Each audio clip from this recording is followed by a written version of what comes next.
सचिन परब या नावाशी तुमची नेमकी ओळख काय आहे? तुम्हाला काय वाटतं, कोण आहे हा माणूस, कसा होता?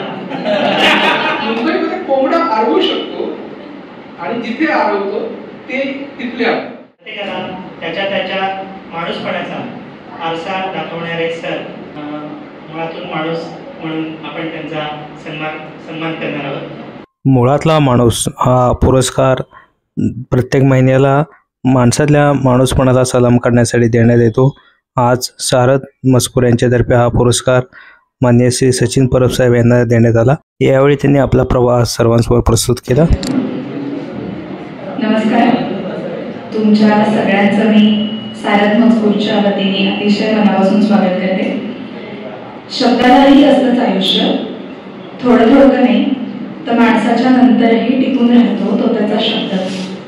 तुम्ही आम्ही शब्दांच्या माध्यमातून टिकून राहण्यासाठी सारद मजकूर अशा टॅगलाईननी 10 वर्षापूर्वी सारद मजकूरनी काम सुरू केलं आणि आज जवळपास 10 वर्ष कंटेंटशी रिलेटेड सगळ्या प्रकारचं काम सारद मजकूर सातत्याने करत आलेलं आहे.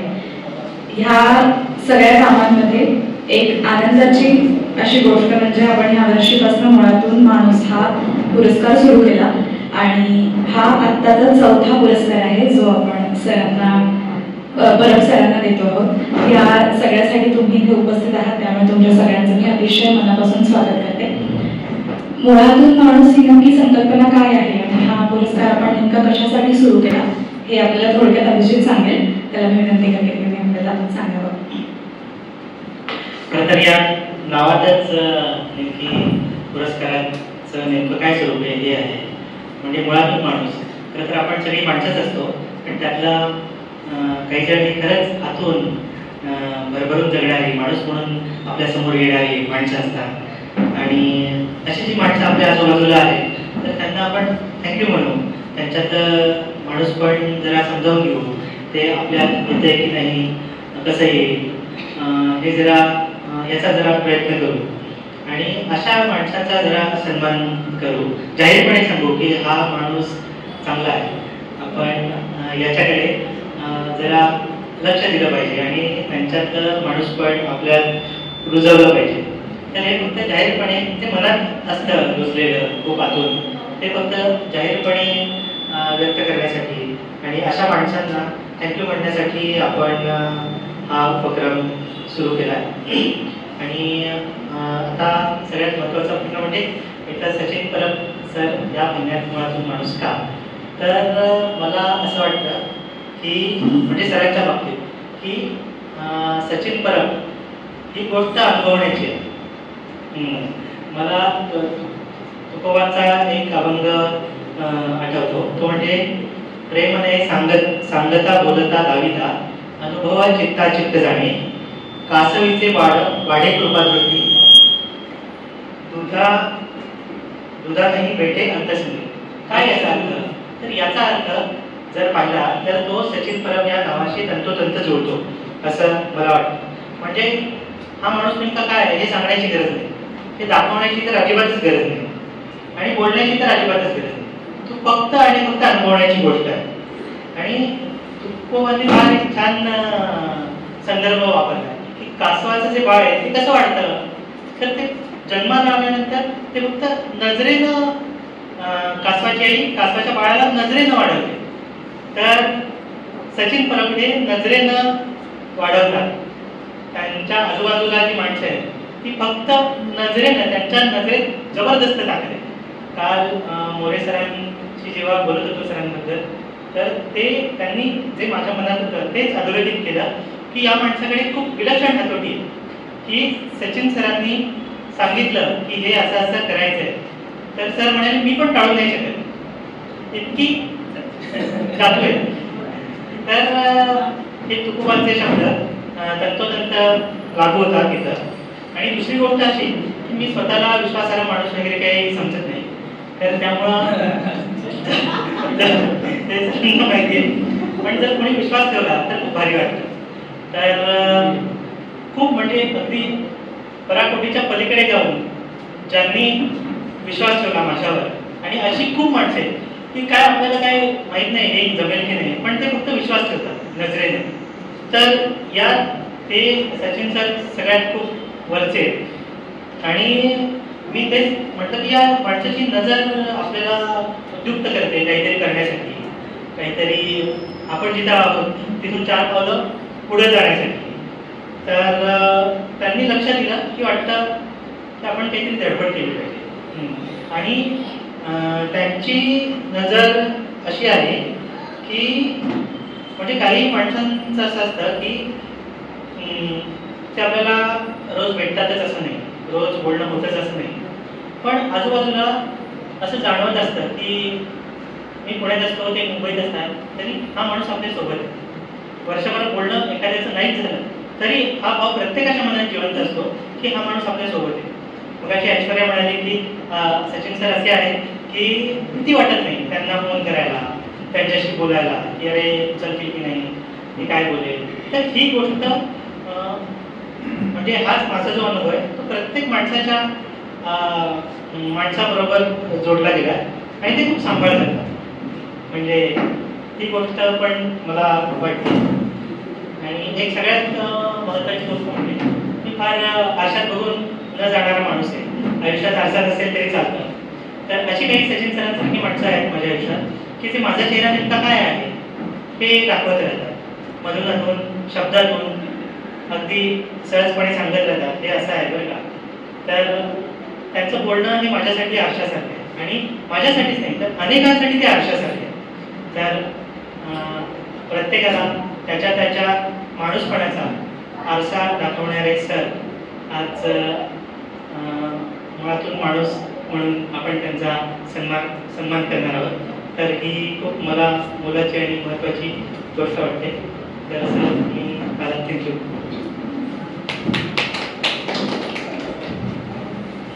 जसं अभिजितने सांगितलं त्याच पद्धतीने मला असं वाटलं की एक महत्त्वाची गोष्ट अशी की आपण जे आजूबाजूचे पुरस्कार बघतो, जे दिले जातात वेगवेगळ्या क्षेत्रात काम केल्याबद्दल किंवा आयुष्यात काहीतरी कर्तृत्व केल्याबद्दल, तर मला असं वाटतं हा जो पुरस्कार आहे तो पुरस्कार तुम्ही कर्तृत्व काहीही केलं का असेल ना, तुमच्या व्यावसायिक आयुष्यात तुम्ही कुठेही असाल तरी सुद्धा तुम्ही माणूस म्हणून काय आहात, तुमची माणूस म्हणून ओळख काय आहे आणि तुमच्या आजूबाजूला जी माणसं आहेत जी तुम्हाला भेटतात, जे तुमच्या संपर्कात आहेत, त्यांच्या मनात तुमची माणूस म्हणून प्रतिमा काय आहे हा एकच निकष मला असं वाटतं ह्या पुरस्काराचा आहे.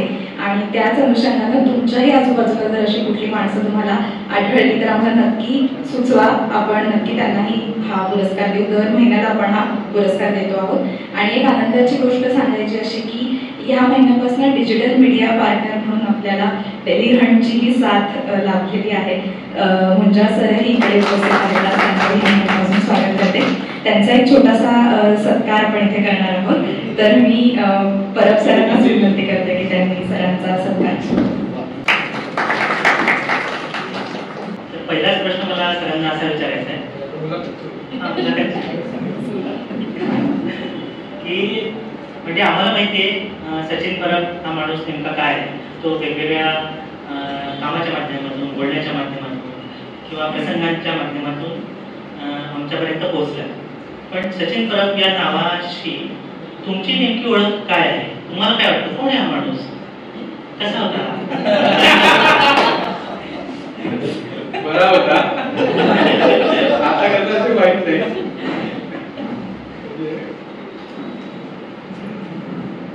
खूप आळशी, तरी पण खूप काय काय करायचंय. मला स्वामीनाथचा काल फोन होता आणि आत्ताच आठवण काढत होतो 100 वर्ष जगायचं. मला एवढ्या गोष्टी करायच्या त्या माझ्यासारख्या आळशी माणसाला करायचं असतील कमीत कमी 100 वर्ष तरी जगावं लागेल.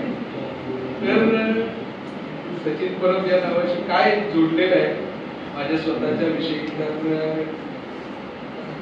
म्हणजे काय मला नाही माहिती. स्वप्न आहेत खूप, म्हणजे खूप काय काय करायचं असतं आणि ते बऱ्यापैकी होत जातं. ही गोष्ट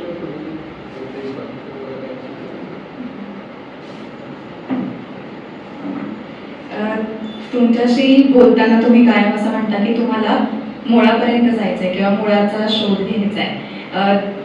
रिंगणच्या एका अंकाची प्रस्तावना पण होती, त्यातही मला आठवतंय की तुम्ही असं म्हणता की महाराष्ट्राची जी मुळं आहेत किंवा महाराष्ट्राची जी नाळ आहे ती चंद्रभागेच्या वाळवंटामध्ये काय म्हणू आपण पुरलेली आहे. तर हा जो काही तुम्ही स्वतःच्या मुळाचा शोध घेऊ पाहताय, मग ते रिंगणच्या माध्यमातून असो किंवा अजून कुठल्याही कामाच्या माध्यमातून असो, तर तुम्हाला काय जाणवतं की तुमचं मूळ काय आहे, तुम्हाला काय सापडलं? तो मुळांचा शोध घेणं अजूनही सुरूच आहे. त्याच्यामुळे काहीतरी अंतिम वगैरे असं सापडलं असेल तर ते भाग नाही, आणि ते कधी सापडूही नाही. जे काय आहे ते आतापुरतं काहीतरी थोडं बहुत सापडलेलं असतं असं मला वाटतं. पण मी अशा काळात जन्मलो की म्हणजे 92चा 10वी आहे, तर तो काळ असा एकदम भांबावून टाकणारा होता. म्हणजे अचानक अनेक गोष्टी आल्या होत्या, ग्लोबलायझेशनच्या नंतरचा काळ. आणि मी मुळात इंजिनियर डिप्लोमा आणि केली पत्रकारिता. म्हणजे 3 वर्षाचा डिप्लोमा 5 वर्षात केला, 2 वर्ष गॅप घेऊन, आणि त्या मधल्या काळात पत्रकारिता करायला सुरुवात केली. ते करताना खूप ठिकाणी हिंडलो फिरलो, भारतभर फिरत होतो, महाराष्ट्रभर फिरत होतो, टीव्हीचा पत्रकार होतो, प्रिंटचा होतो, त्याच्यामुळे खूप फिरत होतो.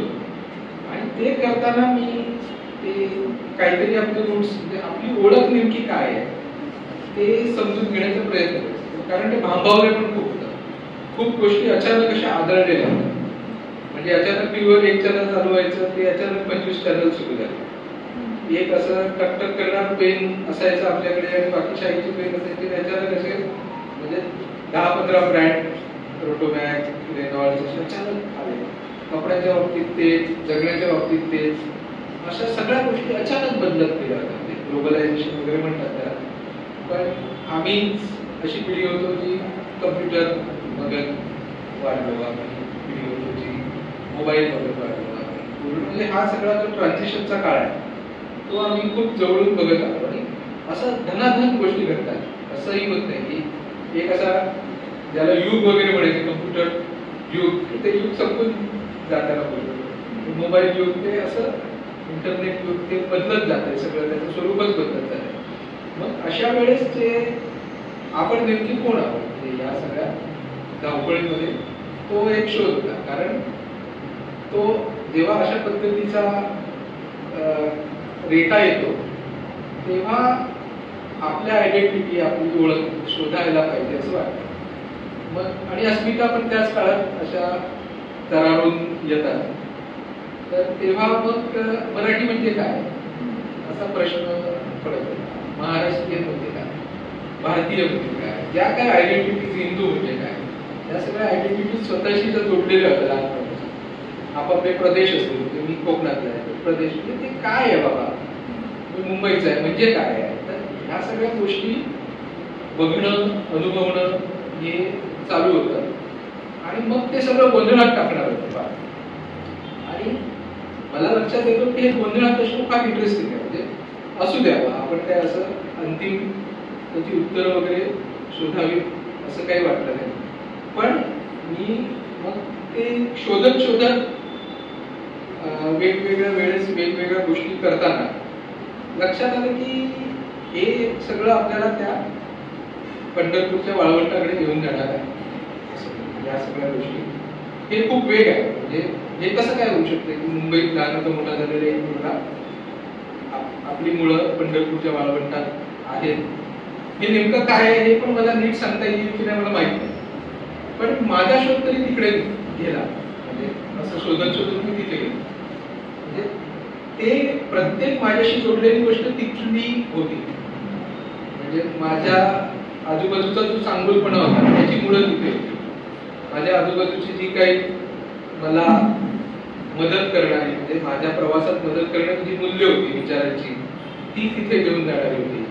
माझी भाषा जी होती, मला जी मदत म्हणजे उभं करत होती, त्या भाषेची मुळं तिथे जात होती. ती शब्द तिथून आलेले होते. ती जी धडपड आत्ताच्या काळातही चालू आहे, म्हणजे जी सतत सातत्याने संत काळापासून, कदाचित त्याच्या अगोदर पासून अशी जी एक रचनात्मक विचारांची अशी एक प्रवाह चाललेला आहे किंवा प्रवास चाललेला आहे. तो प्रवास आताही चालू आहे. मग तो जो प्रवास आहे त्याचा मी एक छोटासा प्रतिभाग असेल तर तो मला कुठे सापडतो, तर मला तो तिकडे पंढरपूरच्या वाळवंटातल्या कीर्तनात सापडतो, मला तो भजनांमध्ये सापडला, साहित्यामध्ये तर सापडलाच, किंवा काल्यामध्ये सापडला, किंवा तिकडच्या लोकांच्या आजही वारीत भेटणाऱ्या माणसांच्या प्रामाणिकपणात, त्यांच्या साधेपणात आणि रॉनेस मध्ये सापडला. म्हणजे उगाच काहीतरी खोटं नाटक आपण जे वागत असतो त्याच्या रॉनेस मध्ये, त्याच्या अगदी विरोधी असणाऱ्या अशा एका त्याच्यात सापडला. आणि मी ती माझी मुलं शोधत तिथपर्यंत पोहोचलोय, आणि तिथपर्यंत पोहोचलो म्हणून ते मी शोधण्याचा प्रयत्न केला. आणि मग त्याचं वेगवेगळ्या पद्धतीने जिथे जिथे कामं केली तिथे तिथे त्याची मांडणी करण्याचा प्रयत्न केला. त्यातला एक भाग रिंगण. म्हणाला की चंद्रभागेच्या, म्हणजे आपलं मूळ चंद्रभागेच्या वाळवंटात आहे. मला हे फक्त माहिती आहे की सचिन परब या माणसाची नाळ कांदिवलीच्या चाळीत बोलली आहे. काय ते नेमकं, म्हणजे तिथे जातीची सरमिसळ होती, भाषेची सरमिसळ होती, काय तिथून मिळालं की जे तुम्हाला घट्ट धरून ठेवता आलं? बैठ्या चाळी असं कल्चर आहे इकडे, त्याला वस्ती पुण्यामध्ये म्हणतात, आम्ही त्याला झोपडपट्टी असतो. बैठ्या चाळीत माझं लहानपण गेलं. फार स्वतःला म्हणजे जर दैव वगैरे काय असेल तर सुदैवी समजतो की मी तिथे जन्मलो, त्या बैठ्या चाळीमध्ये. खूप भारी जगणं होतं. लोकांना मुंबईमध्ये बैठ्या चाळी काय असतात ते कळत नाही. चाळ संस्कृती वगैरे, ती बटाट्याची चाळ आणि असलं काहीतरी, ते संपलेल्या गोष्टी आहेत त्यात एका अर्थाने. आता मला तरी कुठे बटाट्याची चाळ सापडली होत नाही मुंबईमध्ये.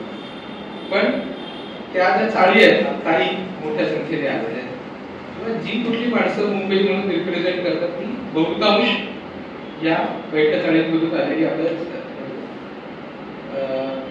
महाराष्ट्राची हास्य जत्रा म्हणजे सगळी माणसं ही बैठ्या चाळीतली आहेत. ती मला अशी दिसतात की वरळीच्या कोळीवाड्याची रेखा किंवा फिल्टरपाड्याचा रचना. मला माहिती आहे फिल्टरपाडा काय, वरळीचा कोळीवाडा काय, भांडूपचा शशी कपूर. मला भांडूप काय ते माहिती आहे तिकडे बैठ्या चाळी. पण गौरव मोरे आहे, तर गौरव मोरेच्या नावाची चाळ आहे बैठी. आता त्याला ही मला जे दिसतात म्हणजे ते दादा रोडके असू देत, नाही तर लक्ष्मीकांत बेर्डे असू देत. नेमाडे सर एका ठिकाणी असं म्हणतात, बहुतेक मुलाखतींची त्यांचे जे पुस्तक आहे त्याच्यामध्ये, की महानगरातली अनेक लोक ही गावच्या सारखी राहतात.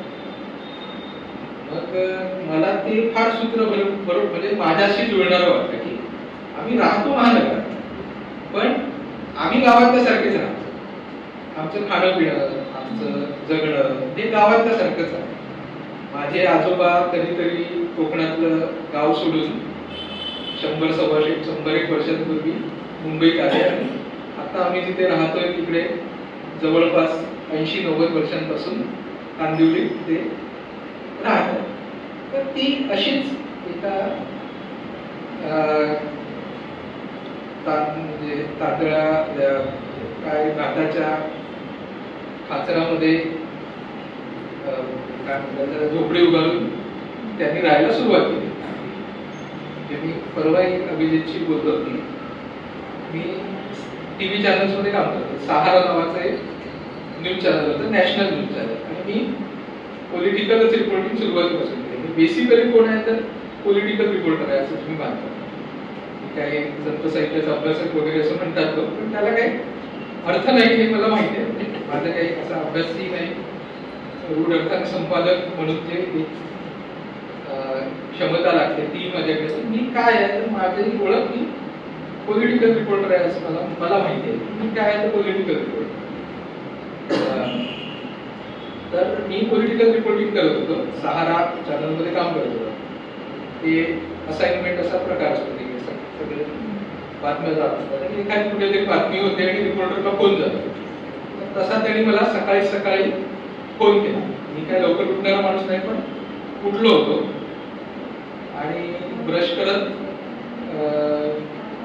होतो.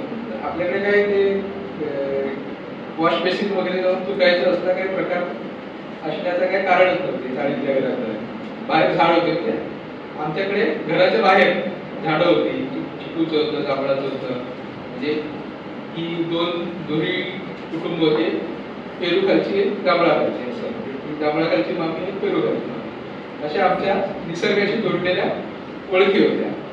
किंवा आमच्या घराच्या समोर तुळशीच्या लग्नासाठी लावलेली चारच असतील, पण ऊस होते, तुळशीच्या लग्नाला लावून वापरले जातात म्हणून 4 ऊस होते. असं आमचं वातावरण होतं. मी ब्रश करत होतो आणि मला फोन आला की ती शिवसेनेची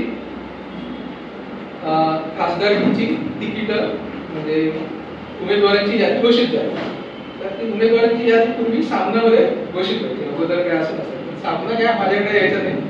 मी साहित्य बातमी ब्रेक केली होती आणि सकाळी सकाळी काय ब्रेक बातमी होणार 7-8 वाजता बातमी ब्रेक झाली होती आणि त्यांनी सांगितलं की अशी आले, तुम्ही लगेच फोन येऊन दे फोन होतो. आणि मी लगेच सामना घेतला आणि ब्रश करतच बाहेर आलो दुकायला झाडाच्या खाली. बाजूला चूल होती, त्याच्यावर मी पाणी थोड्या वेळाने घेणार होतो गरम करून आणि आंघोळ करायला जाणार होतो मोरीमध्ये. तर तेवढ्यामध्ये तिकडे कोंबडा आला आणि तो दिल्लीत तिकडे असाइनमेंटवर बसलेल्या माणसाने ऐकला कोंबडा हरवला. त्याचं नाव मला आठवत नाहीये, पण तो बिहारी होता. त्याने मला फोनवर विचारलं की बातमी जाऊ दे, मला फक्त एवढं सांग की मुंबईमध्ये कोंबडा कसा काय हरवला. मुंबईमध्ये कोंबडा हरवू शकतो आणि जिथे हरवतो ते तिथले हरवतात. आमचं कल्चर ते एकाच वेळेला मुंबईसारख्या महानगरातलं एक फार कुठलेही भेदभाव नसलेलं जगणं, रूढ अर्थाचे भेदभाव, म्हणजे सर्व जातीतले लोक आम्ही एकत्र राहत होतो. माझ्या बाजूला कुठल्या जातीतला माणूस आहे, कुठल्या गावचा माणूस आहे. माझ्या घराच्या समोर ख्रिश्चनांचं घर होतं, 4 घर सोडून आम्ही म्हणजे आमच्या वाडीमध्ये मुसलमानांची घरं होती. मुसलमानांचा मुलगा आतापर्यंत संघाच्या शाखेमध्ये जात होता. तर हे सगळं आम्ही बघत होतो आणि आम्हाला काय त्याच्याशी घेणं देणं नव्हतं. बुद्ध विहार होता, त्या बुद्ध विहाराच्या समोर रात्री जयंतीला जलसे व्हायचे. तिकडे आमचा गोमूचा डान्स व्हायचा, आमचे बाला डान्स व्हायचे, भजनं व्हायची, आमच्याकडे जलसे व्हायचे.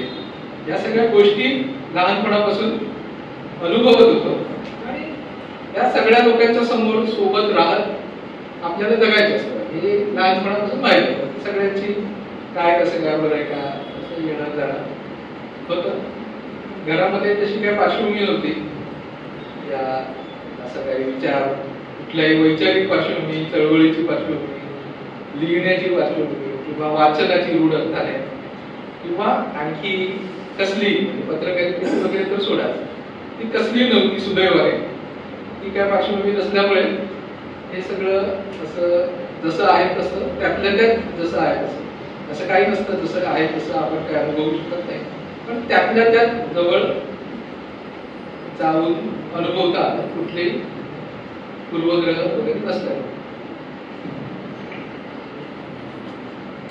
तुम्ही आता उल्लेख केला की सगळ्या जातीच्या आणि सगळ्या धर्मांच्या माणसांमध्ये तुम्ही वाढलेला आहात. तुमचं बालपण हे असं सगळं बघताना गेलेलं आहे. आणि त्याचबरोबर रिंगणमध्ये सुद्धा तुम्ही ह्या वर्षीच्या प्रस्तावनेमध्ये जातीविषयी खूप भन्नाट कन्सेप्ट एक मांडलेली आहे की तुम्ही सगळ्यांनीच, आता मला वाटतं 100% लोकांनी इथल्या ती प्रस्तावना वाचलेलीच असेल, पण तरीही जर एखाद्याने वाचली नसेल तर त्यांनी फार छान 2 मुद्दे सांगितले होते की आम्ही ज्या वर्षी ज्या जातीच्या संतांचं रिंगण करतो आम्ही त्या वर्षी त्या जातीचे असतो, अशा पद्धतीचा एक विचार सरांनी मांडला होता. आणि त्यालाच जोडून म्हणजे आपण जातीपासून लांब जाण्यासाठी जेव्हा प्रयत्न करतो आहोत त्याच वेळी त्यांनी असं सांगितलं होतं की ह्याच जातीच्या माणसांनी खूप प्रयत्नपूर्वक त्यांच्या जातीचे संत धरून ठेवले आहेत म्हणूनच आपल्याला त्यांची ओळख आहे. जर त्यांनीच त्यांचे संत सोडून दिले असते, त्यांच्याविषयी काही काम केलं नसतं तर आपल्याला ते संत माहीतही नसते. तर मला वाटतं इतक्या तटस्थपणे जात या व्यवस्थेचे काय फायदे आहेत, काय तोटे आहेत हे तुम्ही पाहताय. तर मला तुम्हाला हाच प्रश्न विचारायचा वाटेल की जात नावाच्या गोष्टीविषयीचं तुमचं आपल्याला काय आहे.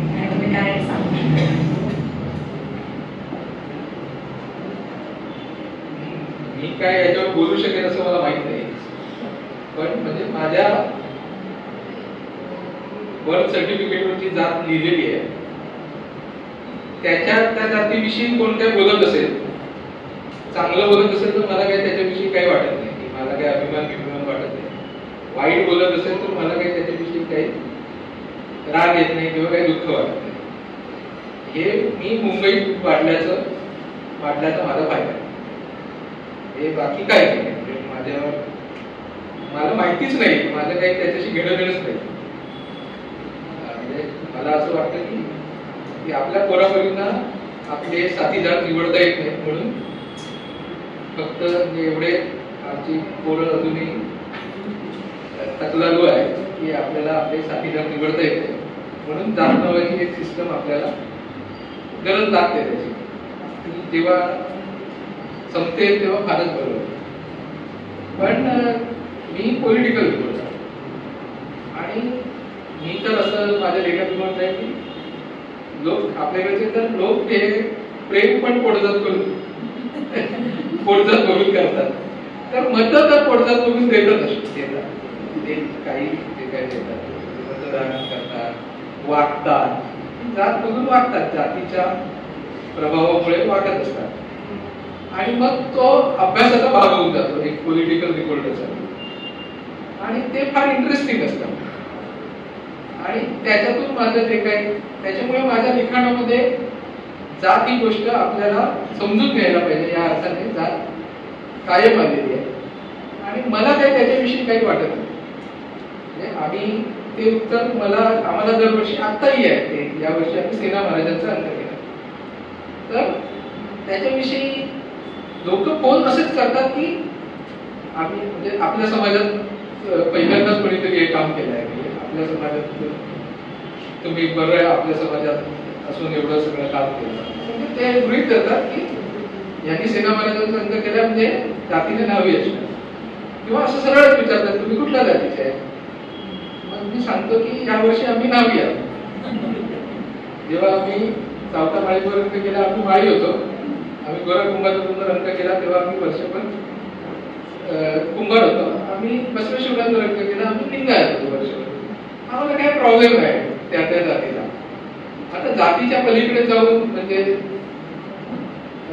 डी कास्ट वगैरे होणं ही हे आम्ही तर जन्मताच म्हणजे माझ्या रुद्र आलाय, मी माझ्या त्याच्या सर्टिफिकेटवरची जातच काढून टाकली. त्याला काय जगायचं असेल तसं त्यांनी जगावं, पण आणि धर्म त्यांनी काढून टाकावा पुढे. जात काढून टाकण्याची माझी सुरुवात, त्याला काय करायचं ते सोडून द्या, ते मुद्दा नाही. पण मला काय म्हणायचं की हे, आणि मला तेव्हा रिंगण करताना असं जाणवलं की गोरा कुंभारांवर पीएचडी करणारा माणूस पण कुंभारच असतो. पुस्तक लिहिणारा सोडा, त्याच्या कार्याचं कीर्तन करणारा कीर्तन करतो सोडा, त्याची दिंडी करणारा माणूस सोडा, त्याचा मत करणारा माणूस सोडा, पीएचडी करणारा एमफिल करणारा माणूस पण त्याच जातीचा असतो. तर हे मग मला त्याच्या सुरुवातीला फार राग यायचा की त्याच्या जातीमध्ये अडकवून ठेवलंय तुम्ही संतांना, आणि आम्हीच कसे थोड की आम्ही जातीच वगैरे पलीकडे तोडून हे सगळं करतो. आणि मग तेव्हा जातीच्या पलीकडचे संत अभ्यासण्याची वेळ आली ना, म्हणजे चांगदेवाची जात कुठली नाही माहित कोणाला. तर चांगदेवाचं काहीच उरलेलं नाही. म्हणजे चांगदेव 65 वगैरे जे काय आहे ते ज्ञानेश्वर माऊलींचा साहित्य म्हणून उरले, चांगदेवाचं काय फारसं उरलेलं नाही. आणि मग जेव्हा मी विसोबा खेचरांचं केले, 2 अभंग आहेत विसोबा खेचरांचे. विसोबा खेचरांची जात कुठली तर ती माहित नाही. म्हणजे ते ब्राह्मण होते, जाती होते की आणखी कोण कोण होते, असा वेगवेगळे रेफरन्स. त्याच्यामुळे विसोबा खेचरांची जात म्हणजे लिंगायत पण त्याच्याशी जोडलेलं आहे. म्हणजे कोण आहे ते माहित नाही. त्याच्यामुळे कोणी त्यांच्यावर कामच केलेलं नाही विसोबा खेचरांवर, एकही पुस्तक नाही. त्याच्या पुढे जाऊन जेव्हा बघितलं तर आमचे परिसा भागवतांचा, परिसा भागवत जातीने ब्राह्मण, नामदेवरायांसारखे शूद्राला गुरु मानलं, त्याच्यामुळे जातीतून बाहेर काढून टाकलं. संबंध सोडला, जात या गोष्टीवर संपवण्याचा प्रयत्न केला, त्याला बेदखल करून टाकलं माणसाला. एकही एक अभंग आमचा परिसर भागवताचं उपलब्ध नाही. त्यांच्या नावाने पंढरपूरची आम्ही समाधी शोधत स्वामीराज आहे. स्वामीराजला सांगितलं मी रोज फोन केला, स्वामीराजाने इकडे जाऊन शोध, तिकडे जाऊन शोध. तो इकडे जाऊन नाही, त्या मठाच्या मागे आहे असं म्हणून हे सांगत होते. त्या मठाच्या मागे नाही, त्या इथे आहे, तिथे नाही, तिथे आहे, तिथे नाही. पण पूर्ण पंढरपुरात परिसर भागवतांसारख्या पहिल्या फळीतल्या संतांचा काहीच मागमूस ठेवला नाही. तर हे अरे त्या संतांना थँक्यू, त्या जातीच्या लोकांना थँक्यू म्हणायला पाहिजे की अरे निदान तुम्ही तुमचा संत लखोत्री ठेवला.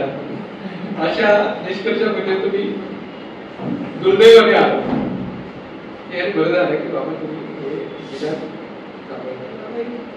आमच्या धनामस्तीला तर गोरोबा काकांसारखा एखादा संत आहे की ज्याला त्या भागातले तेरचे गोरोबा काका, त्या भागातले सगळे परिसरातले सगळ्या जातीचे लोक हे गोरोबा काकांना जातीच्या पलीकडे आपलं म्हणतात. मुक्ताईनगरला आपण बघतो, मुक्ताईनगरला मुक्ताबाईंना, तर त्या खानदेशाच्या त्या जळगावच्या मुक्ताईनगरच्या परिसरातले लोक हे जातीच्या पलीकडे जाऊन तिच्याकडे बघतात. तर हे फार कमी अपवाद आहे, पण बाकी सगळंच्या सगळं जातीने सांभाळलेलं आहे. जात हा एक नय, म्हणजे आपल्या जैन तत्वज्ञानामध्ये दृष्टिकोन या अर्थाने अधिक व्यापक, दृष्टिकोनपेक्षा नजरियापेक्षा जास्त व्यापक अर्थाने नय. तर हा एक नय आहे जगाकडे बघण्याचा. आपण त्या दृष्टिकोनातून आपण सगळेजण कुठे ना कुठे ऑपरेट होतो. जात या गोष्टीकडे, जातीतून येणाऱ्या सौंदर्य शास्त्राकडे, जातीतून होणाऱ्या दृष्टिकोनामुळे, या सगळ्यामुळे आपण कुठेतरी वागत असतो, त्याच्यावर प्रभावित होतो. आपण ते बघायला पाहिजे आणि त्याच्यासाठी काय कोणाबद्दल राग ठेवून, द्वेष ठेवून बघायला पाहिजे असं तर काय भाग नाही. निदान गंमत म्हणून पाहिलं तरी पण मजा येते त्या सगळ्याकडे बघायला. आणि ते गंमत म्हणून बघितल्यावर अनेक गोष्टी उलट सहजपणे उलगडता येतात. म्हणजे त्या खूप अभिमानाने बघितलं तरी पण त्या उलगडता येत नाहीत, आणि द्वेष ठेवून बघितलं तरी पण उलगडता येत नाही. ते गंमत म्हणून बघितलं तर अधिक चांगल्या पद्धतीने उलगडता येतात असं मला वाटतं. मुंबईला कोंबडा हरवून जागा करत होता काही बघायला, तर तुम्हाला कोण जागा करत होतं? वर्तमानपत्रात. आणि ते कसं जागा करत होतं? यातनं परवा येऊन भेटून गेले आणि मग त्यांनी एक 4-5 तास माझे डोकं खाऊन ते सगळं समजून घेतले काय काय आहे प्रश्न. आणि आता तेच त्याच्यातून माझ्या दिलेल्या उत्तरातून प्रश्न काढलेले आहे आणि ते मला विचारतात. तर आता 2 दिवसांपूर्वी त्यांना ते सगळं सांगितलंय, तर मला त्यांना सांगता येत नाहीये. त्यांना मी किती एकदम असं जितक्या भरभरून सांगितलं होतं सगळं, ते मला असं परत ते रिपीट करता येत नाहीये. माझा प्रॉब्लेम झाला, पण समजून घ्या. म्हणजे ते तर मी आता लहानपणापासून पेपर वाचायला लागलो खूप. आमचे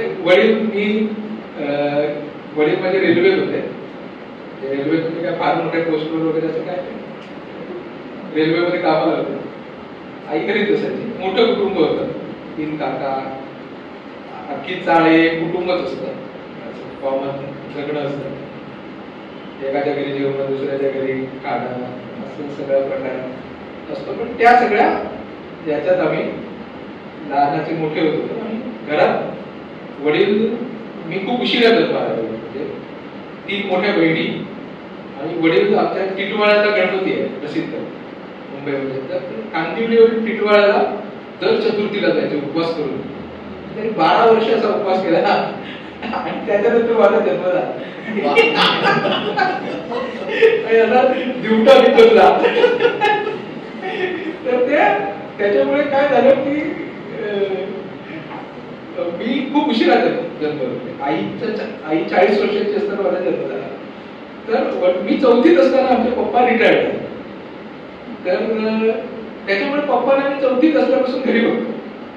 तर घरातल्या 3 बहिणी, आई, आजोबा, आई आजी हे सगळी कामं करणार आणि पप्पा काका इतर माणसं काय करणार तर पेपर वाचतात.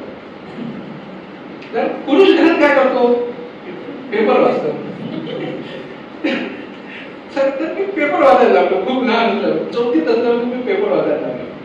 तर ते पेपर घरामध्ये महाराष्ट्र टाइम्स पेपर आहे. आमच्या माझे आजोबा हे आता त्याला वॉचमन असं म्हणतात, पूर्वी माळी असं म्हणायचे. पूर्वी एका चाळीमध्ये माळी असायचा, एखाद्या झोपडपट्टी आपल्या चाळीमध्ये किंवा याच्यात बंगल्यामध्ये माळी, असं पिक्चरमध्ये तुझ्यामध्ये माळी असायचा तसा माळी असायचा. तसे माझे आजोबा एका चाळीत माळ्याचं काम करत आणि आजी त्यांच्या डोक्यावर नारळ पडला आणि ते आजोबा गेले पाहिजे. तर त्याच्यानंतर आजीने त्या सगळ्या भावंडांना लहानपासून मोठे केले.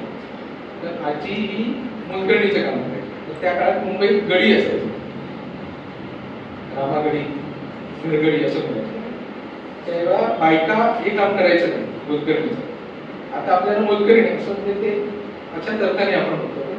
तेव्हा मुंबईत रामागडी त्याचं कल्चर होतं स्वतंत्र आणि अशी हाफचड्डी घातलेले वगैरे पूर्ण स्वतंत्र त्यांचं कल्चर आणि त्यांनी महाराष्ट्र मुंबईच्या जडणघडणीत मोठं योगदान दिलेलं आहे त्या घरगड्यांनी. तर ते घरगडी काम करायचे, तर ती मोलकरणीचं काम करायचे आणि मग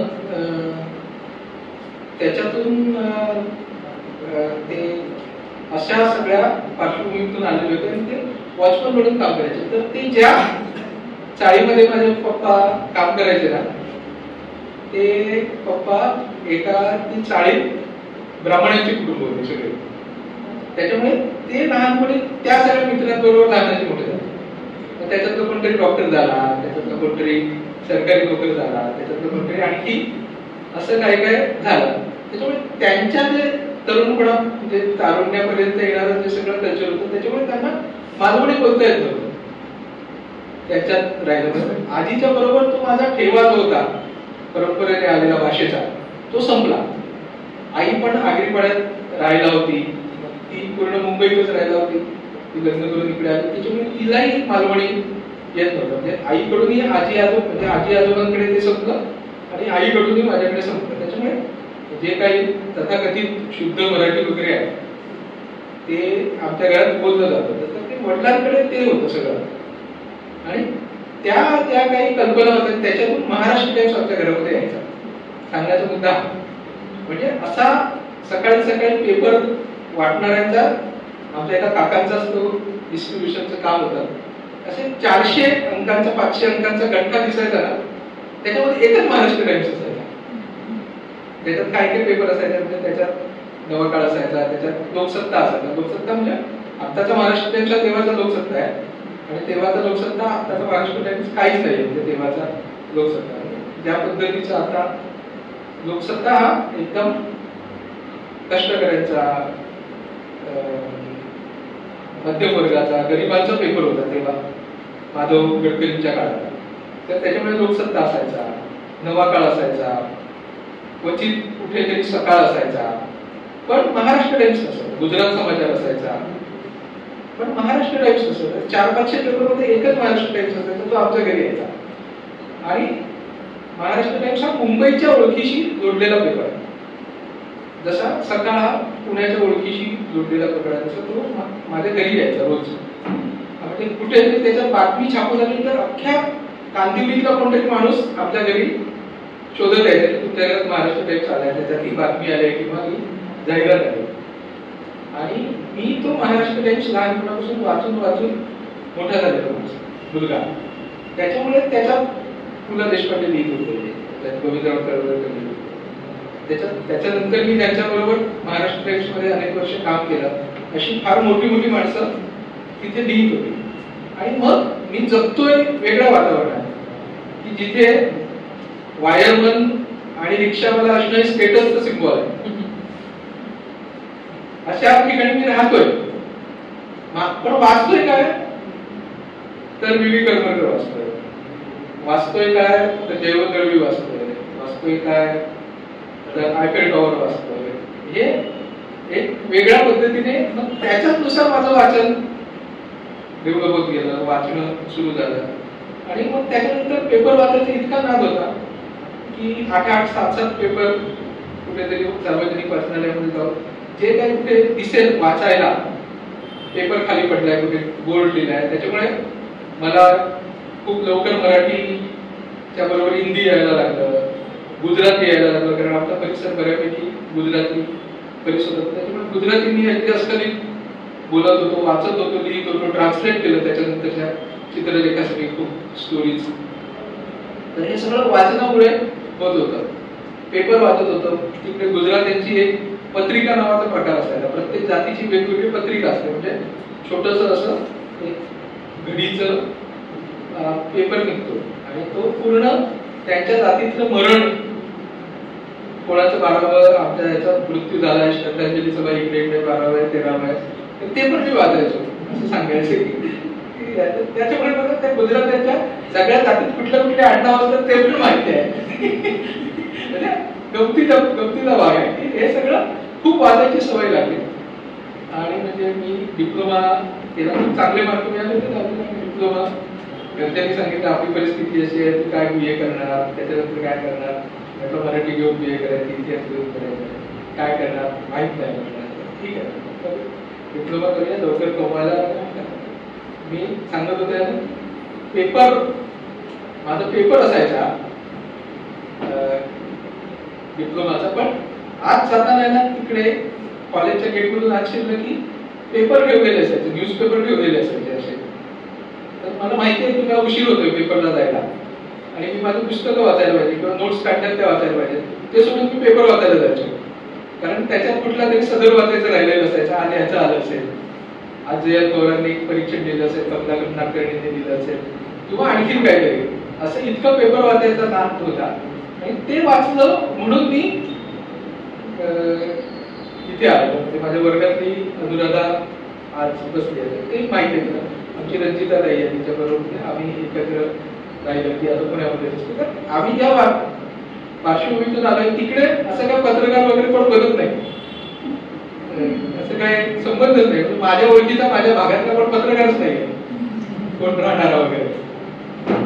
तर हे एक वेगळंच असतं. ते जे काय घडलं, पत्रकार जातात ते पेपर वाचतात. आणि ते इंजिनियर झालेलो असताना समोर बोर्डवर शिक्षक शिकवत असताना मला काहीच कळायचं नाही. तेव्हा मला कळायचं की हे काय मी करू शकत नाही. मी काय करू शकतो, मी पत्रकार करू शकतो. हे मला ते डिप्लोमा इंजिनियर शिकताना कळलं. म्हणजे 2 वर्ष नापास झालं, पहिल्या वर्षी पण नापास झालं आणि दुसऱ्या वर्षी पण नापास झालं. आणि ती जी 1-1 वर्ष मला मिळाली तेव्हा मी खूप वाचलं. रोज लायब्ररीत जायचो, जिम मध्ये जायचो, सकाळी नाश्ता करायचो, तिकडून लायब्ररीमध्ये जायचो, एक पुस्तक घेऊन यायचो, ते दिवसभर वाचायचो, परत दुसऱ्या दिवशी जिम, नाश्ता, लायब्ररी, पुस्तक घेऊन यायचं. असं एक पूर्ण वर्षभर केलं आणि काही माहित नव्हतं हे वाचायला पाहिजे, हे वाचायला नको. त्याच्यामुळे सगळं वाचत राहिलं. दुसऱ्या वर्षी जेव्हा परत नापास झालं तेव्हा ठरवलं की हे काय करायचं नाही. आणि तेव्हा मग मी आज दिनांक नावाचा एक पेपर होता, मला खूप आवडायचा. कपिल पाटील आता जे आमदार होते, शिक्षक मतदारसंघात, त्यांनी काढलेला मी त्यांना फोन केला आणि तिथे लिहायला लागलो. अशी मोठी सुरुवात आहे. पेपरमुळे हे सगळं घडलं. आपण असं म्हणू की नकळतपणे तुमच्या वडिलांमुळे पेपर तुमच्या आयुष्यात आला. आणि तुमच्या गाडीच्या मागे पण मला अभिजितने सांगितलं होतं की पप्पांची गाडी असं काहीतरी लिहिलेलं होतं. तर तुम्हाला काय वाटतं की तुमच्या वडिलांचं तुमच्यात काय आलंय?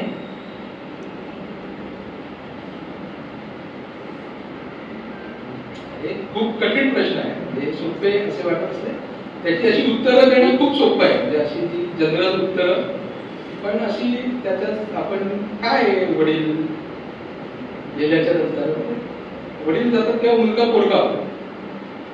तोपर्यंत मी इतकं बेफिकीर जगलेलो आहे की विचार करता येत नाही. आताही जगतो, पण तिथपर्यंत तर प्रचंड बेफिकीर.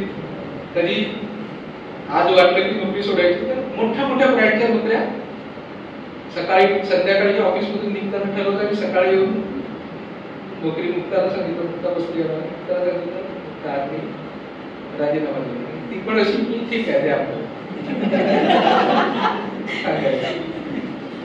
तर हे सगळं बाप सोबत असतो, पप्पा सोबत होतो म्हणून करू शकत. झालं तर 3-4 महिने तर काढूच असे. ते पप्पा सोबत असणं, वडील सोबत असणं हे फार आधार देणारी गोष्ट असते.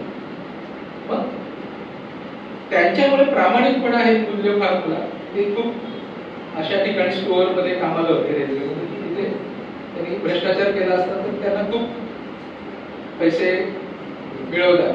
ते आयुष्यभर गरिबीमध्ये राहिले आणि त्याची मस्ती होती त्यांना फार, त्या गरिबीची.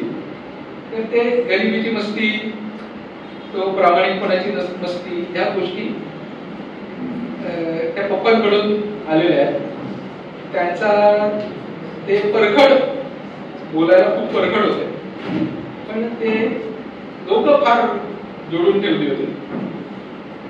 तर मलाही खूप मित्र, जिथे जाऊ तिथले मित्र, खूप जोडलेली माणसं. ज्या तिकडे गर्दी झाली नाही त्याच्यावरून असं काही हे करू नका, पण आमच्या सगळ्यांच्या मुळात नियोजनातले जे प्रॉब्लेम आहेत त्याचे हे असतं आमच्यातल्या. अभिजित आणि माझ्यात प्रचंड साम्य आहे. अभिजित जे म्हणत होता ना आरसा वगैरे, मला त्याच्याकडे बघितलं आरसा असल्यासारखं वाटतं की मी एखादं, म्हणजे मला माहिती आहे की अभिजितला आज काम सांगितलंय की आज दुपारी, म्हणजे आज आपलं ठरलंय आज सकाळी हे काम आज करायचं. तर मी माझ्या डोक्यात असतं की आता 2-3 दिवसांनी, 3-4 दिवसांनी अभिजित आपल्याला हे काम करून देईल. प्रत्यक्ष 1 आठवडा लागतो. ते माझ्या बाबतीत आहे. म्हणजे ज्यांनी माझ्याकडून लिहून घेतलंय किंवा ज्यांनी माझ्या मागे लागलेले त्या सगळ्यांना हे कल्पना आहे. पण तरी पण लोक अभिजितकडेच काम घेऊन जातात. मी इतकी वर्ष, 8 वर्ष अभिजित बरोबरच काम करतोय. तर हे काय, आणि त्यांना माहिती आहे की हे सांगितलेल्या वेळेला कधीच काम करणार नाही, पण तरी पण लोक आपल्याकडे काम घेऊन येतात. म्हणजे अभिजितचं असेल किंवा माझं असेल, कामं भरपूर आहेत पण आम्ही करायला कमी पडतो. तर हे फक्त कामाच्या बाबतीतच नाही, अनेक बाबतीत ती आमच्या अभिजितचं आणि मध्ये खूप गोष्टी सिमिलर आहेत, सारख्या आहेत. तर हे सगळं पप्पांच्यामुळे या सगळ्या गोष्टी, पप्पा खूप परफेक्ट वेळेवर गोष्टी करणारे वगैरे होते. माझ्यामध्ये काही तो सद्गुण कधी आला नाही, आणि पण त्याच्यामुळे काही फार अडचण. आताचा प्रश्न कॉपी पेस्ट नाहीये, परवाचा नवीन एकदम. पप्पा होते तोपर्यंत एक तुमचा स्वभाव होता की लात मारायचे तर पाणी काढे, आणि आता तुम्ही म्हणता की जे काय करायचं ते पांडुरंग बघून घे. म्हणजे पप्पांची जागा आधी थेट पांडुरंगाने घेतली, असं काहीच आपल्याला म्हणतंय. आणि याला जोडून मला असं सांगायचं, तुम्हाला मौलावाला एक मस्त गाणं ऐकायचं, तुम जो आहे जिंदगी में बात बन गया. त्यात तुम कोण आहे तुमच्या आयुष्यातला? तुम जो आहे जिंदगी में बात बन गई. त्याचं पुढचं वाक्य मला सगळ्यात आवडतं, इश्क मजहब इश्क मेरी जात होती. हे जे जात आहे ना, ते किती म्हणजे आपल्यामध्ये विकलेलं किती घाणेरडं विष आहे. तर ते जे विष आहे ना, इश्क मजहब, धर्म, म्हणजे जात आणि धर्म याच्याशी जोडलेले जे भेद आणि याच्याशी जोडलेल्या ज्या शोषणाची एक साखळी आहे, ती अत्यंत कटू, अत्यंत जहाल, अत्यंत विषारी अशी आहे सगळी. आणि पूर्ण देश सडवून टाकला आपला त्याच्यामध्ये. मी असं जेव्हा बघतो तेव्हा खूप घाणेरडं सगळं आहे. आणि मग एखादा कवी असं म्हणतो की इश्क मजहब इश्क मेरी जात बनते. तर प्रेम हीच माझी जात बनली आहे, प्रेम हाच माझा धर्म बनला आहे. तर संतांनी सांगितलेलं हेच आहे भक्ती म्हणजे काय तर प्रेम आहे. भक्ती म्हणजे भजन कीर्तन हे असेल कोणासाठी. मला नाही वाटत की संतांसाठी भक्ती आहे. भक्ती त्याच्या पुढे जाते. भजन कीर्तन हा त्याचा एक मार्ग आहे, जे त्याच्या पुढची अवस्था आहे ती भक्ती आहे. आणि ती अवस्था जी आहे ना ती प्रेम आहे. पांडुरंगाच्या बाबतीत हेच प्रेम म्हणजे प्रेम म्हणजे पांडुरंग. तर ही प्रेम ही गोष्ट भयंकर जबरदस्त आहे. म्हणजे ते आपल्यावर प्रेम करायला पाहिजे, इतरांवर प्रेम करायला पाहिजे. आणि प्रेम म्हणजे काय, इश्क म्हणजे ही सगळी टर्मिनॉलॉजी सुफी कल्चर भक्ती कल्चर मधून आली. तर तो तुम जो आहे जिंदगी में बात बन गई है ना ते म्हणजेच प्रेम. म्हणजे तो विचार आहे, तो आपल्या सोबत आलेली आपली वृत्ती आहे, बदलेली आपली वृत्ती आहे. ती असे काहीतरी गोष्ट की जिच्यामुळे जात आणि धर्मासारख्या विखारी गोष्टी या देखील प्रेम बनून प्रेमळ अत्यंत उबदार अशा बनू शकतात. तो विचार तो माझा पांडुरंग असेल. तर मी लाट मारेन तिकडे पाणी मारेन असं मुक्तानी सांगितलं होतं याला, की मी असं पूर्वी म्हणायचं लाट मारेन तिकडे पाणी काय म्हणजे काय लाट मारेन तिकडे पाणी काढायचं म्हणजे काय, महिन्याला काहीतरी 20-25 हजार रुपये कमवायचे ते आपण कमवू ना, एवढं काय त्याच्यात.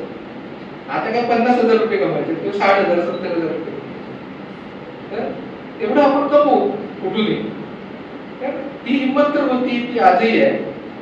पण त्याच्याबरोबर पांडुरंग ही गोष्ट म्हणजे काय, तो मूर्ती वगैरे फक्त म्हणजे पांडुरंग अशातला भाग इथे जेव्हा असं म्हणतो की पांडुरंग बघून घे, तर तो एक आधार आहे फक्त की ज्याच्यावर सगळं सोडून द्यायचं आहे आणि तो ठरवेल काय करायचं ते. म्हणजे मला मी जेव्हा 10वीच्या नंतर 11वीला नापास झालो तेव्हा ते चुकीचं वाटलं होतं, वाईट झालं असं वाटलं होतं. आणि नंतर लक्षात आलं की अरे बरं झालं नापास झालो होतो. नापास नसतो झालं तर पत्रकार बनलो नसतो, पत्रकार नसतो बनलो तर एवढं मस्त छान आयुष्य जगता आलं नसतं, हे पुरस्कार वगैरे मिळाला नसता मला, पास झालं असतं तर, किंवा काय जी काही कामं करता आली ती करता आली नसती. हा इतकी छान माणसं आमच्या कार्यक्रमासाठी येतात, हे काही झालं नसतं. तर आपल्याला आत्ता वाटतंय की ही गोष्ट माझ्या बाबतीत चुकीची झाली, पण ही खरंच चुकीची झाली आहे का हे मला माहित नाही. एखादी गोष्ट माझ्या बाबतीत चांगली किंवा वाईट घडली तर ती खरंच चांगली किंवा वाईट घडली आहे का हे मला माहितच नाही. तर हे जे काही घडवणारा कोणतरी आहे असं गृहीत धरून ज्याच्यावर विश्वास ठेवावा असा तो पांडुरंग. आणि मग तो पांडुरंग म्हणून घेईन माझं काय ते. म्हणजे हा आधार मला माझे निर्णय घेण्यासाठी फार उपयोगी पडलेला आहे. पांडुरंग आहे, माऊली आहे, तो बघून घेईल काय करायचं ते, आपण आपलं करून टाकू.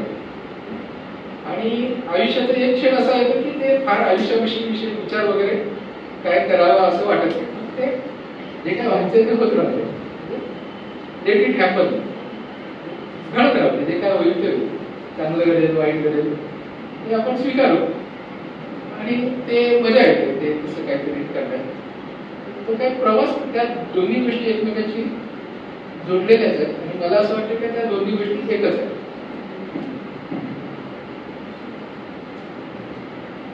आता काही अशी माणसं आहेत की ज्यांच्याविषयी आम्ही तुम्हाला विचारणार आहोत आणि त्या माणसांनी तुम्हाला काय दिलं असं आपल्याला सांगायचं आहे. तर त्यातलं पहिलं नाव म्हणजे मुक्ता परब.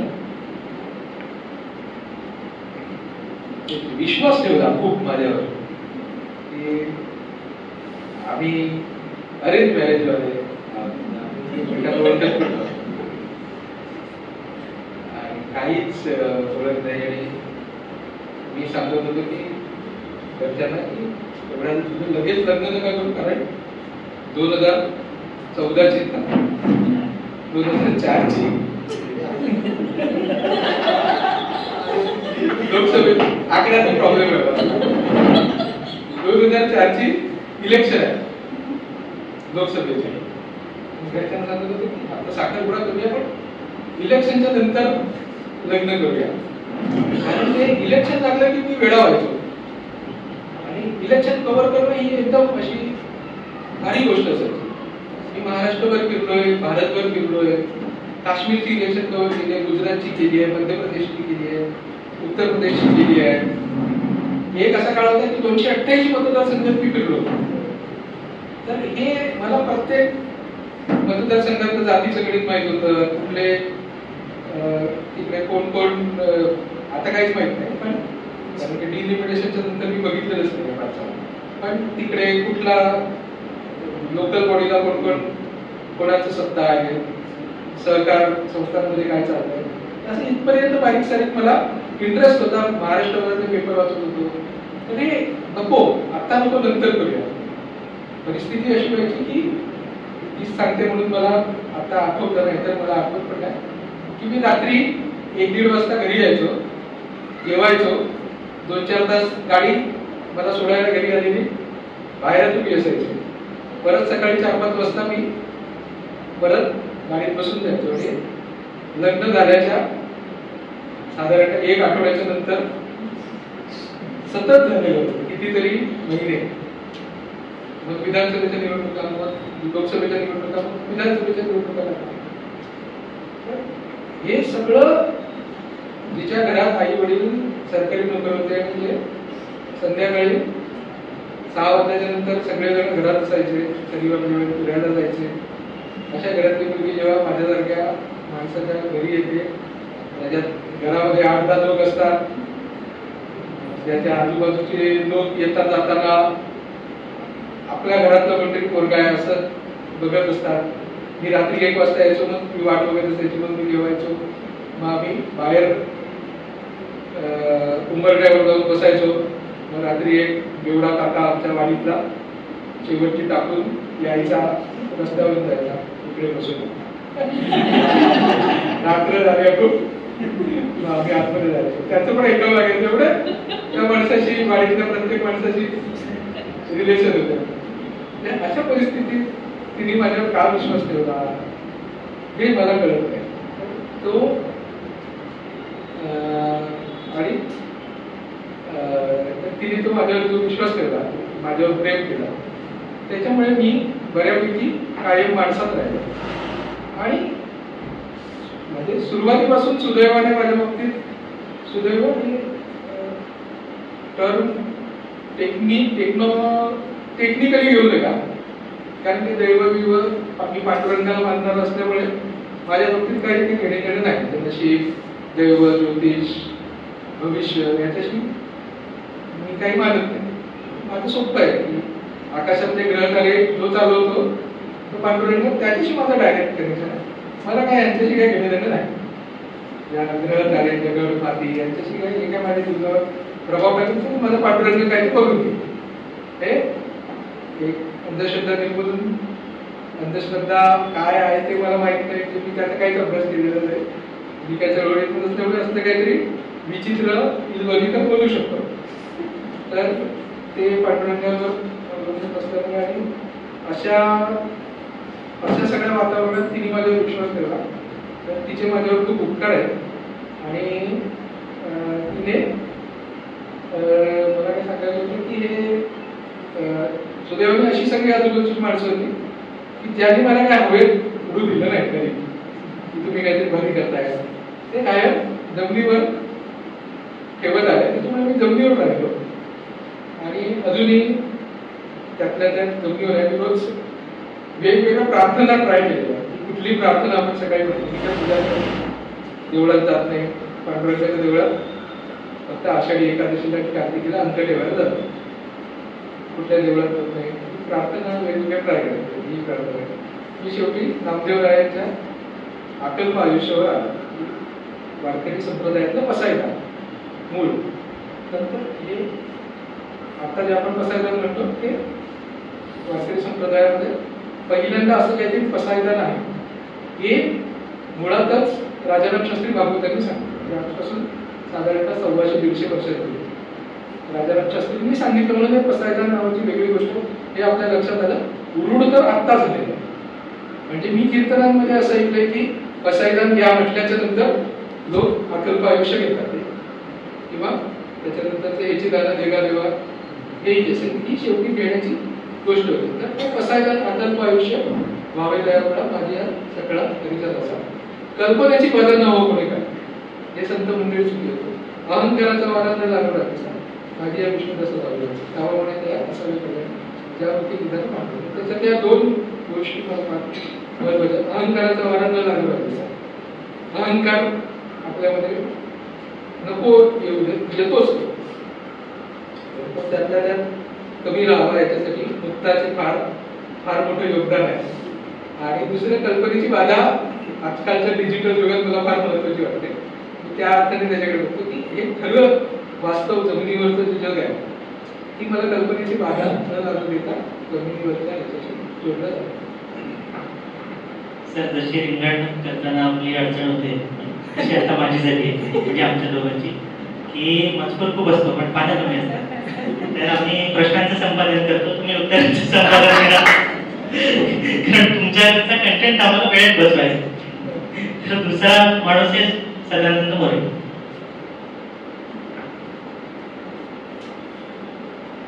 सदानंद मोरे सरांचं पुस्तक तर मोरे सरांचं तुकाराम दर्शन नसतं तर रिंगण नसतं असं मी वारंवार म्हणतो. इतकं महत्वाचं पुस्तक लोकमान्य ते महात्मा जर नसतं तर माझं आकलनच नसतं आजच्या राजकारणात इतकं महत्वाचं पुस्तक. माझ्यासाठी सदानंद मोरे सर हे एडिट करून बोलायचं म्हणून पुस्तकातले सदानंद मोरे सर हे माझ्यासाठी फार महत्वाचे सदानंद मोरे सर. आणि मी त्यांच्याशी मला लोक काय असं म्हणतात की तू तुमचे मोरे सर काल काय बोलले ते थिंक बँकवर काय बोलले विनायक बसरावा थिंक बँकवर काय बोलले ते असं काय बोलले. माझं जे काय आहे ते पुस्तकातल्या मोरे सरांची माझं तुमच्यासाठी ते मोरे सर महत्वाचे कारण तुम्ही तेच ऐकता. तुम्ही पुस्तकातलं मोरे सरच बघता. माझं जे काय मी काय म्हणतो ते माझं जे प्रेम आदर माझ्या वडिलांच्या ठिकाणी असलेले मोरे सर आहेत ते या पुस्तकांमधले मोरे सर आहेत. ही मोरे सरांची मांडणी ती प्रचंड बेसिक महाराष्ट्राच्या संदर्भामध्ये आहे. अगदी आताच्या ताज्या पुस्तकांचा ते माझ्या ठिकाणी होतं. प्रबोधन काय टाकलं फ्रेंड फिलॉसॉफर अँड गाईड एका वयाच्या विशिष्ट टप्प्यात प्रबोधन का म्हटले नसते तर मी रिंगण केलंच नसतं. लोकांना असं वाटतं तो रिंगण करतो आणि प्रबोधन करतो हे कसं काय म्हणजे ब्राह्मणेतर मुवमेंट मधला ब्राह्मणांना शिव्या देणारा प्रबोधन करणारे आणि तू एका बद्दल तू बाबा मी तर म्हणतो की तुकोबांपर्यंत मी पोचलो कारण प्रबोधन कर माझ्यासोबत मला तुकोबांपर्यंत प्रबोधन काम केलं होते कारण त्याच्या विचारांमध्ये काही फार वेगळे पण नाहीच आहे. शैलीच फक्त वेगळी प्रचंड अशी गुडते जतन देखवी डोळा आणि जी प्रचंड अशी तळमळ आहे ती या दोघांमध्ये होत असतात. प्रबोधनकार हे माझ्यासाठी ज्योतिबांपर्यंत घेऊन जाणारा पूल आहे. आज आपल्याला तर कुठलं तत्वज्ञान या महाराष्ट्राला तारणार असेल तर आतापासून मागे बघताना जे सगळ्यात जवळचं तत्वज्ञान आहे म्हणजे तुकोबा आहे माऊली आहे आतापासूनचं सगळ्यात लेटेस्ट असं आपण म्हणूया ज्योतिबाचं आहे. ज्योतिबा फुलेंचे महात्मा ज्योतिबा फुलेंचे ते फारच मोलाचं आहे. आपण मुळातून हे सगळे वाचत नाही हा मला दिसणारा सगळ्यात मोठा प्रॉब्लेम. आपण ज्योतिबांविषयी कोणाचं तरी वाचतो बाबासाहेबांविषयी कोणाचं तरी वाचतो गोळवलकरांविषयी कोणाचं तरी वाचतो सावरकरांविषयी कोणाचं तरी वाचतो. मी सावरकर लहानपणापासून आजूबाजूचं वातावरणच आमच्या भागामध्ये सगळे शिवसेना वगैरे मुंबईतल्या शाळेमध्ये काय आमच्या बाजूला वातावरण असते बाकी काय मी फार प्रेमाने सावरकर वाचले आणि मी सुदैवाने सगळं मुळातून वाचत गेलो. सावरकर वाचल्याच्या नंतर मला कळलं गांधीजी किती महत्वाचे आहे. गांधी बंधन त्याचं पुस्तक होतं त्या वर्तमानात लक्षात आलं यार हे फारच तत्कालीन आहे खूप. आणि गांधी काहीतरी इतरबद्दल सांगतो, कायमस्वरूपी टिकणारं सांगतो. गांधी वाचल्याला कळतो.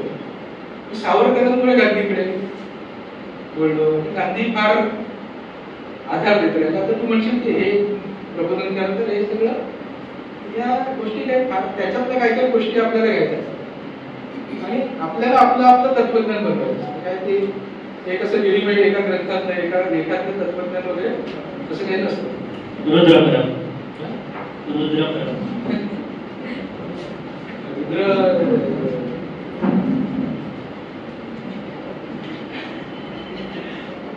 रुद्र माझं एक काय सर्वस्व आहे ते रुद्र आहे.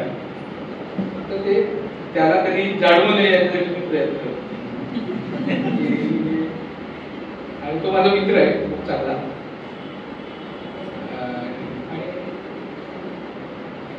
त्याला काय शिकवावं, त्याला काय करायचं ते त्यांनी करावं. शिकवावं वगैरे असं काही वाटत नाही. माझ्यात जर काही चांगलं असेल ते काय माणूस पण वगैरे ज्याच्याकडे दुरुस्त करतात ते असेल माझ्याकडे तर तो पुढे घेऊन जाईल. त्याला जेवढं जवळ तेवढं सगळंच तोच आहे. आणि असं बाप लेकाचं नातं असतं तसंच असतं. याला जोडून विचारायचं की रुद्राचा जन्म झाल्यानंतर खूप अजून बदल झाला. असं कॉपी पेस्ट आहे पण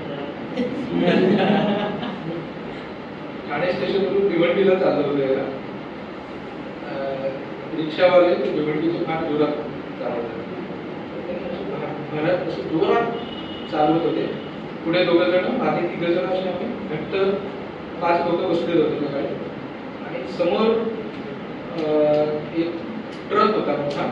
त्याला जाऊन त्यांनी घाणकन आपटली गाडी आणि गाडी जवळपास पलटी झाली होती. आणि बाकीचे सगळेच्या सगळे जे 4 जण होते ते एकदम असे घाबरलेले होते. आणि मी मात्र एकदम नॉर्मल होतो. मला अशी वाटलं हे काय आहे, ही काय पडलेली नव्हती ना कुठल्या गोष्टीचं काय होईल हे काय त्याच्यानंतर असं करायचं तसं करायचं. तो म्हणजे तेव्हाचा काळ लग्न व्हायचं. लग्नानंतर जबाबदारी आहे आणि ही रुद्र झाल्यानंतर आणखी जबाबदारी आहे. ते फक्त हे जे बदल आहेत ना ते हे होतात की आपल्याला जबाबदाऱ्यांच्या बाहेर घेतलं. जबाबदारी येते ही जी बेफिकिरी मस्ती या गोष्टी कमी होतात. आणि तो माझ्या ते काय चांगलं झालं वाईट झालं नाही. शेवटचे 2-3 प्रश्न. तर जशी काही माणसं आहेत तसे काही शब्द आहेत. 2 शब्दांबद्दल मला तुम्हाला विचारायचं आहे. सर काम सांगताना म्हणतात काम तर असं कधीच सांगत मजा कर. मजा कर काय आहे? आपण आता करतोय ती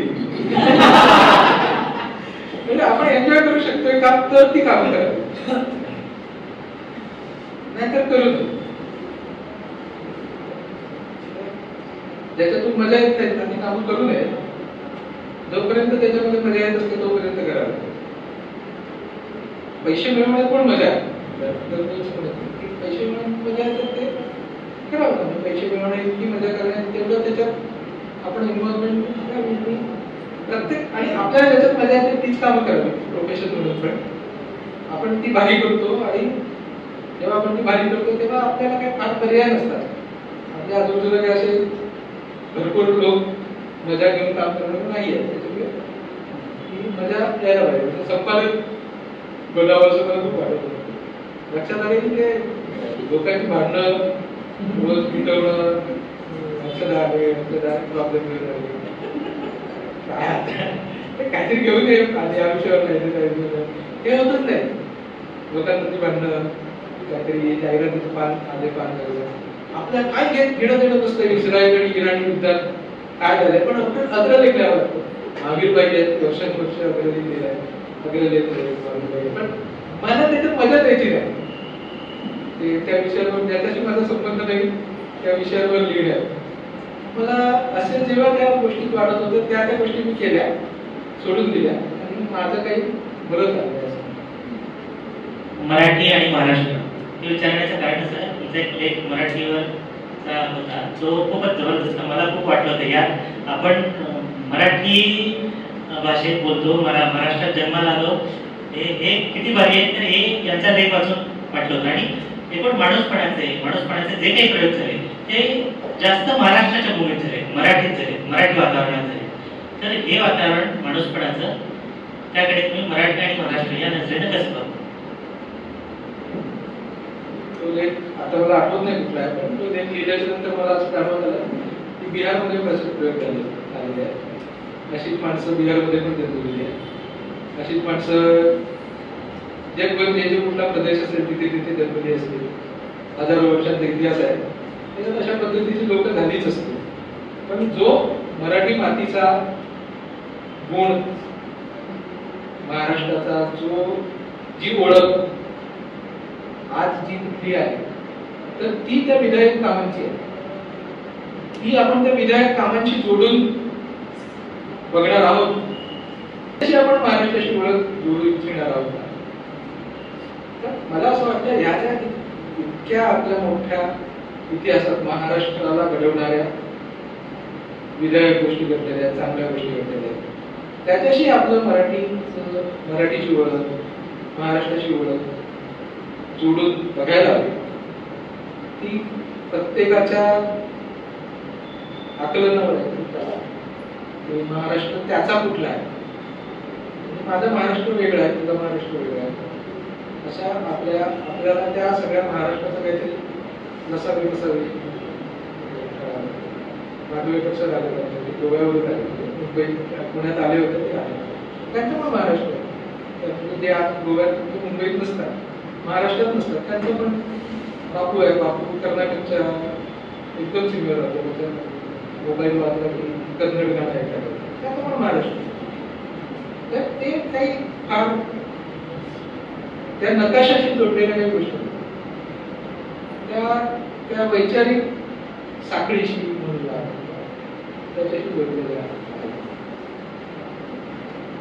एक शेवटचा प्रश्न, त्याचं उत्तर थोडंसं आलंय, पण तुम्ही म्हणाला की या विषयावर मी खूप दिवस खूप तास बोलू शकतो. तर तुम्हाला, आम्हाला आणि आपल्या महाराष्ट्राला अदृश्यपणे विठ्ठल या नावानं तोलून धरले. तर हा विठ्ठल नेमका काय आहे? मी परवा बोललो होतो की मी खूप बोलू शकेन त्या विषयावर, पण आता बोलू शकेन की नाही मला माहित नाही. ते विठ्ठल आहे, म्हणजे जितक्या अंगाने विठ्ठलाकडे बघावं तितकं रोज वेगवेगळ्या पद्धतीने विठ्ठल दिसतो. तो विठ्ठल आज मला तो प्रेम म्हणून दिसेल. त्या अगोदरच्या प्रश्नावर प्रेम या गोष्टी एक शब्द जर फक्त सर्च केला वेगवेगळ्या सकल संत गाथेमध्ये, तर आपल्याला प्रेम आणि विठ्ठल या दोन गोष्टी संतांनी किती वेगवेगळ्या प्रकारे बघितल्या हे आपल्याला त्याच्यामध्ये भक्ती पण नाही. प्रेम हा शब्दच, विठ्ठल आणि प्रेम या दोन गोष्टी एकमेकांशी किती जोडून जवळून संतांनी मांडलेल्या आहेत, वेगवेगळ्या प्रकारे समजून घेतलेल्या आहेत. तर ते आता तरी मला तो विठ्ठल हा प्रेम म्हणून दिसतो. आणि प्रेम म्हणजे द्वेष नसणं हे नाही. कोणाही जीवाचं न घडं मत्सर ब्रह्म सर्वेश्वर पूजनाचं, पूजा जर काय असेल तर कोणाचाही द्वेष न करणं ही पूजा असेल जे सांगता येईल. तर ते काय आहे, ते प्रेम करणं, सगळ्यांवर प्रेम करणं. माऊलीचे स्वतंत्र वारकरी तत्वज्ञान म्हणतात तेही प्रेमाचंच तत्व आहे. तरी प्रेम करता येणं म्हणजेच माणूस. तर ते आपल्याला जमायला पाहिजे. आज जितकं जमत आहे त्याच्यापेक्षा उद्या जास्त आणखी जमायला पाहिजे, परवा आणखी त्याच्यापेक्षा जास्त जमायला पाहिजे. त्याच्यात माझा अनुभव काय आहे, म्हणजे कोणाकडून मला काय अनुभव मिळाला ही काय फार नाही आहे. त्याच्या पलीकडे जाऊन आपण सगळ्यांवर प्रेम करता यायला पाहिजे असं मला वाटतं. आणि आजच्या या मुलाखतीतून तू दिलेला पुरस्कार किंवा चुकीच्या म्हणतात दिलेला तू तुझ्या लक्षात आला असेल, थांबतो. जसं म्हटलं विठ्ठल या नावानं आपल्या सगळ्यांना तोडून धरलंय, तसंच सचिन परब या नावानं इथल्या बऱ्याच जणांना तोडून धरले हे मला फक्त माहिती. पण तसंच आता आपण थेट पुरस्कार देणार आहे आणि इथं एक माणूस आहे की ज्यांनी सचिन परब या माणसालाच तोलून दिली, तर त्यांच्या हस्ते आपण हा पुरस्कार देणार आहे. मी मुक्ता परब तर यांना पुढे बोलवतो आणि त्यांच्या हस्ते सरांचा सन्मान व्हायला पाहिजे.